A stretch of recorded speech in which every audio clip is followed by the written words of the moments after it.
রব্বুল আলামিন মহিয়ান গরিয়ান গো আল্লাহ,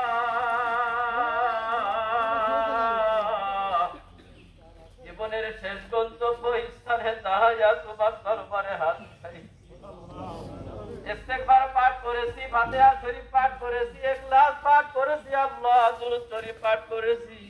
আল্লাহ হাদিয়াটুকু তাজদারে মদিনা আহমদ মুস্তাফা নবী মুহাম্মদুর রাসূলুল্লাহ সাল্লাল্লাহু আলাইহি ওয়াসাল্লামের রওজা মুবারকে পৌঁছে দাও। আল্লাহুম্মা আমিন। ও মাবুদ গো, যত নবী রাসূল গাউস কুতুব পীর মাশায়েখ আউলিয়া বুজুর্গানে দিন দুনিয়া থেকে বিদায় হয়ে গেছে, সকলের আরওয়াহ মুবারকে হাদিয়াটুকু পৌঁছে দাও। খাস করে মেঘের বাড়ি করে আমরা যারা আমিন আমিন করতেছি, আল্লাহ অনেকের মা নাই, অনেকের বাবা নাই, ইয়া আল্লাহ এতিম সন্তানগুলি তোমার দরবারে হাত তুলেছে। আল্লাহ জানি না কোন মা কোন বাবা কি অবস্থায় কবরে শোয়া। মাবুদ গো, জীবনের ভুল ত্রুটি ক্ষমা করে কবরগুলিকে বেহেশতের বাগান বানিয়ে দাও। রব্বির রহমহুমা কামা রব্বায়ানি সগীরা। আল্লাহুম্মা রব্বির রহমহুমা কামা রব্বায়ানি সগীরা। ও মাবুদ গো, অনেকের শ্বশুর শাশুড়ি, দাদা দাদু, নানা নানু, খালা খালু, ফুফা ফুফু, চাচি চাচা চাচি, আত্মীয় স্বজন, প্রতিবেশী, গোটা বিশ্বের সমস্ত মুসলমান, সকল মুমিনাত, আল্লাহ সবাইকে তুমি মাফ করে দাও, বেহেশতের বাগান বানিয়ে দাও। ও মাবুদ গো, খাস করে মেহেরবানি করে আজকে তোমার যেই বান্দার কবরস্থানে দাঁড়ায়া তোমার দরবারে হাত উঠাইলাম,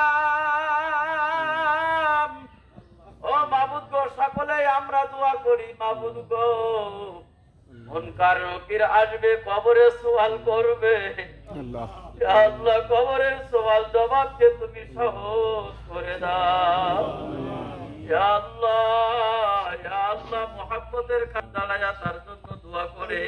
আল্লাহ ইয়া আল্লাহ, ইয়া আল্লাহ সকলের দোয়াকে কবুল করে নাও। খাস করে মেহেরবানি করে তার সুযোগ্য সন্তানের হাত উঠাইছে, ইয়া আল্লাহ আলেম ওলামা গুন হাফেজ কোরআন গুন হাত উঠাইছে, আল্লাহ তোমার ঘর তাওয়াফকারী হাজী সাহেব গুন হাত উঠাইছে, ইয়া আল্লাহ এলাকার ভালো মানুষ মুসল্লি গুলা হাত উঠাইছে, আল্লাহ সবার হাতকে তুমি কবুল ও মঞ্জুর করে নাও। খাস করে মেহেরবানি করে সন্তানদের দোয়াকে তুমি ফেরত দিতে পারো না।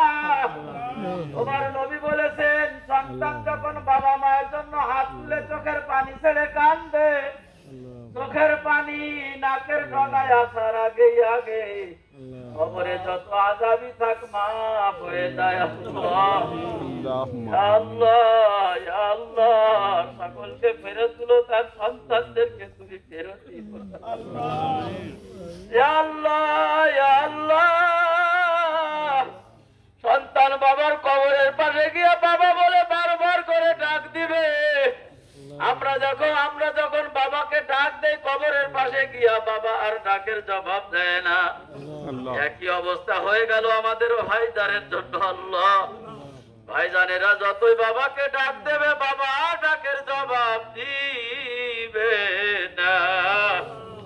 নাতি পুতিরা নানা বলে ডাকবে, দাদা বলে ডাকবে, আর ডাকের জবাব দেবে না। ইয়া আল্লাহ সকলের পক্ষ থেকে তোমার কাছে ফরিয়াদ, কবরটাকে তুমি জান্নাতুল ফেরদাউস হিসাবে কবুল করে নাও। কবরটাকে জান্নাতের ফলমূল দ্বারা ভরপুর করে দাও। কবরটাকে জান্নাতের সাথে সংযোগ স্থাপন করে দাও। আল্লাহ ও মাবুদ গো, সব সন্তপ্ত পরিবারকে তুমি ধৈর্য ধারণ করার তৌফিক দান করো, সবরে জামিল ইখতিয়ার করার তৌফিক দান করো। ইয়া আল্লাহ ইয়া আল্লাহ সবাইকে তুমি খাঁটি নামাজি বানিয়ে দাও।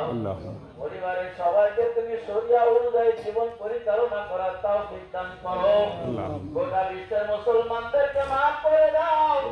ইয়া আল্লাহ খাস করে মেহেরবানি করে আমার দেশের লক্ষ লক্ষ মানুষ বানবাসী বন্যার কবলে পড়ে কত মানুষের জীবন যায়, আল্লাহ ইয়া আল্লাহ তাদের বাসস্থানের জায়গা নাই, ঠিকমতো খাওয়ার কোনো উপায় নাই। তুমি তাদের উপর রহমত নাজিল করো, তাদেরকে পুনর্বাসনের ব্যবস্থা করে দাও। ইয়া আল্লাহ তুমি তাদেরকে হেফাজত করো। আল্লাহ আমাদেরকে তাদের পাশে দাঁড়ানোর তৌফিক দান করো। আমরা গুনাহগার, গুনার বোঝা মাথায় নিয়ে তোমার দরবারে হাত উঠাইছি। ইয়া আল্লাহ তুমি আমাদেরকে মাফ করে দাও। যখন ডাক দিবা ঈমানের সাথে ডাক দিও, জিকিরের সাথে নামাজরত অবস্থায়, রোজার অবস্থাকে তুমি কবুল করে নিও। রব্বানা আতিনা ফিদ দুনিয়া হাসানাতাও ওয়া ফিল আখিরাতি হাসানা ওয়া কিনা আযাবান নার। রব্বানা আতিনা মিন লাদুনকা রাহমা ইন্নাকা আনতাল ওয়াহ্হাব। হাসবুনাল্লাহু নি'মাল ওয়াকিল, নি'মাল মাওলা ওয়া নি'মান নাসির। اللهم أجرنا من النار. ربنا تقبل منا إنك أنت السميع العليم وتب علينا إنك أنت التواب الرحيم. يا الله সাসাজান সহ আল্লাহ এই কবরস্থানে তাদের আত্মীয়স্বজনের মধ্যে আরো অনেকে ঘুমিয়ে আছে। ইয়া আল্লাহ আমার সোহরাব ভাইয়ের আম্মা যেন শুয়ে আছে, তাদের পরিবারে তার চাচা সহ যারাই শুয়ে গেল, আল্লাহ সবাইকে মাফ করে কবরটাকে বেহেশতের বাগান বানিয়ে দাও। ওয়ারহামনা মাআহুম ওয়া সালামুন আলাল মুরসালিন ওয়ালহামদুলিল্লাহি রাব্বিল আলামিন। আসসালামু আলাইকুম ওয়া রাহমাতুল্লাহি ওয়া বারাকাতুহু।